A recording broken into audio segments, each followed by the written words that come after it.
Welcome to Explore Quiz channel. In this video, we'll go through a practical beginner-friendly path for studying reinforcement learning without feeling overwhelmed. We'll cover what to focus on first, which resources to use, and how to learn by coding, with quizzes along the way to test your understanding. Reinforcement learning can feel like a huge ocean when you begin. There are many algorithms, many research tricks, and plenty of videos making it look very easy, but that can actually slow down your learning. The main advice here is to stop chasing advanced results too early and avoid getting distracted by shortcut-style tutorials. Instead, begin with simple ideas and really understand how they work from the inside. A beginner often wants to jump directly into building something like a game-playing bot, but that usually backfires. What actually helps is working through basic methods such as value iteration and seeing why such a simple idea can still work so nicely on small examples. That struggle is valuable because it builds intuition, not just code-copying habits. Once that foundation is in place, moving ahead becomes much easier. The article recommends taking the Practical Reinforcement Learning course on Coursera as a structured starting point. It begins with simpler methods and gradually moves towards important ideas like policy iteration, value iteration, queue learning, SARSA, deep queue networks, and actor-critic algorithms. That progression matters because it gives you a roadmap instead of random disconnected topics. Also, the assignments are accessible, so you do not need very heavy computing resources to begin.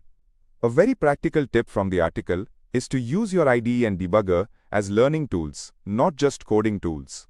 When you inspect environment objects and step through your code, reinforcement learning stops feeling like a black box.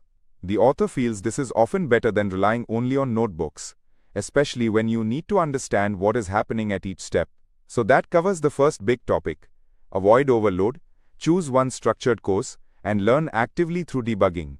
Now that we've covered starting RL path, let's test what we've learned so far. Here's quiz number 1. See if you can get it right. Question 1. According to the guide, what should beginners avoid first when starting reinforcement learning?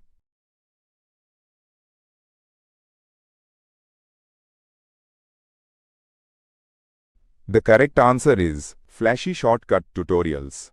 The article warns against hype-driven tutorials that make RL look easy but do not build real understanding. Question 2. Why does the guide recommend studying simple methods like value iteration?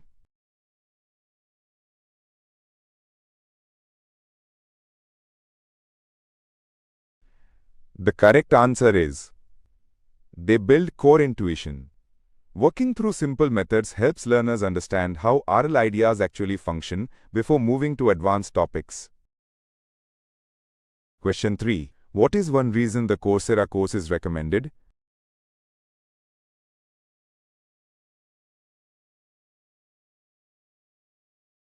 The correct answer is it provides a structured progression.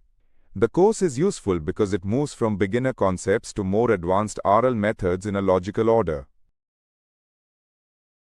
The guide strongly recommends keeping a solid textbook nearby, especially Sutton and Barto's Reinforcement Learning and Introduction.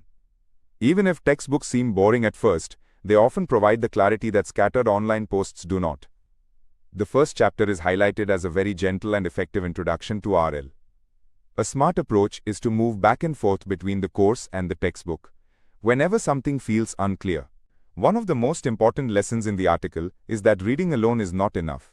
Concepts like value function, queue value, policy and optimal policy can feel abstract until you implement them and watch them affect an agent's behavior. When you code, run experiments and debug mistakes, those relationships become much easier to understand. In short, implementation is what turns theory into real understanding.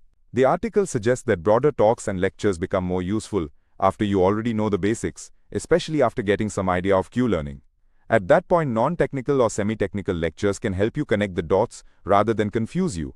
If you search concepts too early, you may memorize terms briefly but still not understand what is happening underneath. So now we've completed another key topic. Combine textbook study with coding and use extra lectures only after your fundamentals are reasonably solid. Now that we've covered textbook and coding, let's test what we've learned so far. Here's quiz number 2. See if you can get it right. Question 1. Which textbook does the guide recommend most strongly for RL study?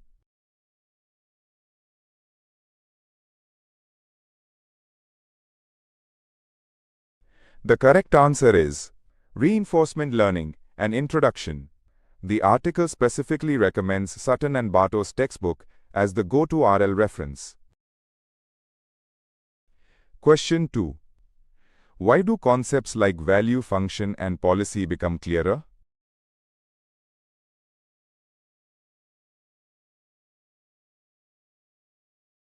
The correct answer is because implementation makes them concrete. The guide says these ideas become much clearer once you implement and use them in code. Question 3. When should learners explore broader deep RL lectures according to the guide?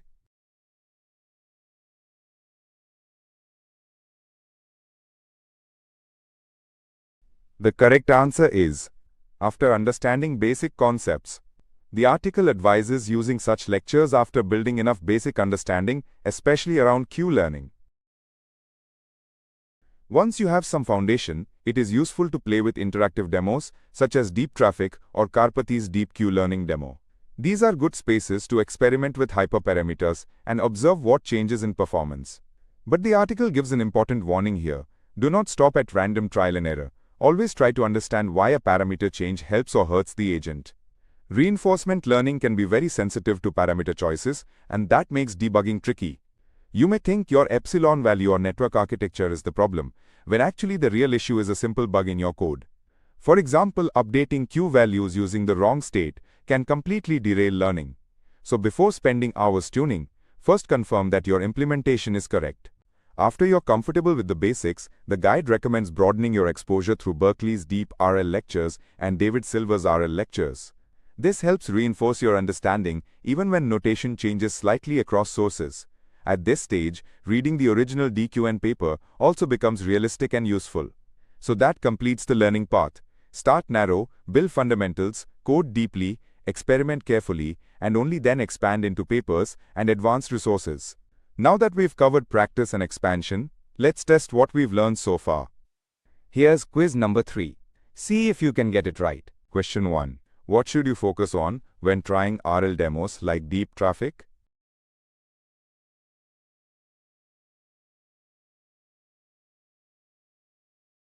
The correct answer is understanding why parameters matter.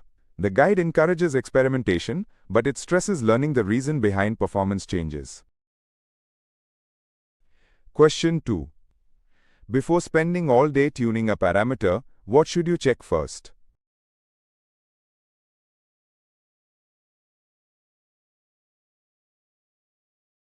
The correct answer is whether your code has bugs. The article warns that many poor results come from implementation mistakes, not just bad hyperparameters. Question 3. When is it a good time to read the seminal DQN paper?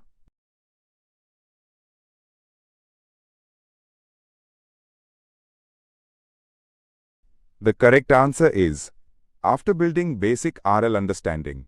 The guide says deep RL papers make more sense once you already understand core RL concepts. So now you have a beginner-friendly roadmap for studying reinforcement learning in a much smarter way. Hope you did well on the quizzes and spotted where your understanding is already strong and where you need a bit more practice. If you enjoyed this interactive lesson, do like, share and subscribe to Explaquiz channel.